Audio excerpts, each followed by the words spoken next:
What up, what up, what up? It's your boy, Cardinal Red. Let's talk boxing with Ali Land Boxing Talk. Spence exposed. Why Pacquiao dominates Spence. Alright, people, so, got a chance to check out Errol Spence versus Shawn Porter.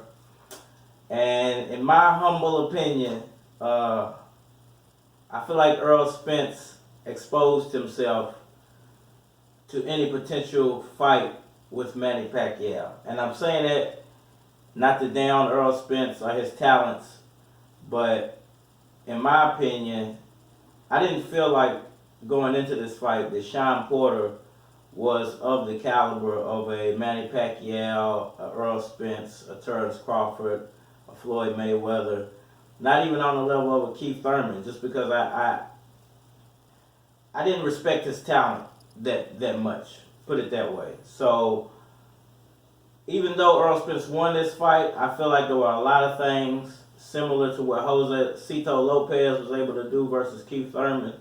I feel like there was a lot of things that Shawn Porter has now shown Manny Pacquiao that that Errol Spence might be susceptible to, as far as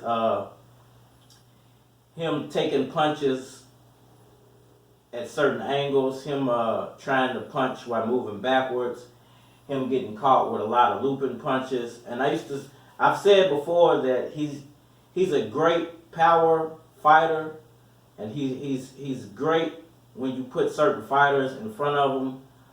But Manny Pacquiao is special, and there are a few special fighters. There are many great fighters, but there are a few special fighters.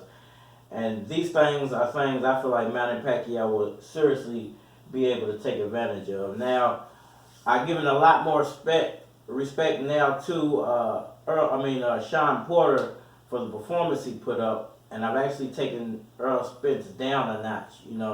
I still have him above Terrence Crawford. I still don't think Terrence Crawford is as talented as Spence is, but I now, in my mind, feel like Manny Pacquiao is just 2 levels, or maybe 3, or even 4 levels above all of these guys. I don't think Shawn Porter, seeing what I saw, could contend with the Manny Pacquiao, and I don't think Errol Spence, seeing what I saw, could contend with a Manny Pacquiao. I think Spence is perfect for plotting style fighters that are slow on their feet, fighters that do not have quick hands. And we all know Pacquiao possesses all of those attributes.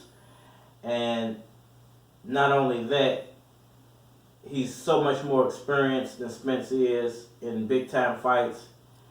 And he's just such a great fighter. So in my humble opinion, I feel like Manny Pacquiao has a great chance now to beat Errol Spence. And if he wanted to fight Shawn Porter, he has a great opportunity to beat Shawn Porter as well, which I don't think is much point in him fighting Shawn Porter now, because Shawn Porter doesn't possess a belt anymore. I believe this was a unification fight. So now Errol Spence has both of those belts. So it would be in Pacquiao's best interest to try to unify the titles he has with the title Spence has, and then bow out of the sport of boxing. There's nothing else for him to prove if he's able to beat Errol Spence. Now, would I enjoy a Pacquiao versus Crawford fight? I mean, I wouldn't turn it down. But I don't see a point in him fighting Garcia, either one. I don't see a point in him fighting Porter. I don't see a point in even him fighting Mayweather, except if he beat Spence, then a Mayweather rematch would be so lucrative that he just couldn't turn it down, you know what I'm saying? And not only would it be a chance for him to get his rematch and to get that loss back, but it would be an opportunity for Floyd Mayweather to look at it like, hey, he's unified all these titles. Can I go in there and win all these titles and stay undefeated? So, there's a lot on the line if Pacquiao does take on Spence. And I would say if and when Pacquiao takes on Spence, because there's a great possibility that's going to be the next fight, and there's a possibility it might not happen. They might not want to risk Spence's career, putting him in there with Pacquiao, being that Pacquiao's on his way out and Spencer's on his way up. So, with all of that being said, man, let me know what y'all think down in the comment section. Ollie Land Boxing Talk is back. Let's Talk Boxing is my new segment of Ollie Land Boxing Talk. But I will also be doing many fight breakdowns and be looking out for a lot more new content coming to the channel. Some old content I'm going to revamp, and then some new content I'm going to bring in. We're not done yet, y'all. All I can say from her, great fight, and we out of here.